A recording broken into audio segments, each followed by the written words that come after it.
Welcome back. સુરેન્દ્રનગરના જેપર ગામમાં આજે ફરીથી મતદાન અને મતદાન મથક નંબર 4 અને 5માં આજે ફરી મતદાન થવાનું છે. ત્યારે ગઈકાલે ઈવીએમમાં ટેકનિકલ ખામી ઉભી થતા મતદાન પ્રક્રિયા ખોરવાઈ ગઈ હતી.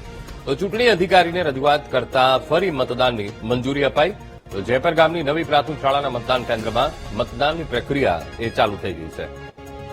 સુરેન્દ્રનગરનું જેપર ગામ અને ત્યાં મતદાન મથક નંબર 4 અને 5માં ગઈકાલે મતદાનની પ્રક્રિયા ખોરવાઈ હતી. ગઈકાલે ઈવીએમમાં ખામી ઉભી થઈ હતી, જેના કારણે આ અવ્યવસ્થા ઉભી થઈ હતી.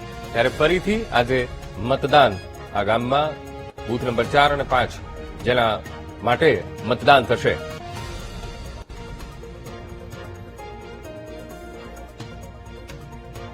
ગઈકાલે સ્થાનિક સ્વરાજની ચૂંટણી યોજાઈ હતી, જેમાં સ્થાનિક સ્વરાજની ચૂંટણીને લઈને ચુડા તાલુકાના જેપર ગામે તાલુકા પંચાયત તેમજ જિલ્લા પંચાયતની ચૂંટણી યોજાઈ હતી, જેનું મતદાન યોજાયું હતું. પણ ક્યાંક ને ક્યાંક ચુડા જેપર ગામે 5 અને 6 ના ઓલામાં મશીનમાં ટેકનિકલ ખામી સર્જાતા મતદાન બંધ રાખવામાં આવ્યું હતું, જેને લઈને આજે પુનઃ તંત્ર દ્વારા ફરીવાર મતદાન યોજ્યું છે, જેને વહેલી સવારથી જેપર ગામે લોકો મતદાન કરવા આવી રહ્યા છે. અને ગરમીના કારણે ક્યાંક ને ક્યાંક મતદાન ઓછું થતું હોય તેવું પણ લાગી રહ્યું છે. Sachin Pithva, VTV news, Surendranagar.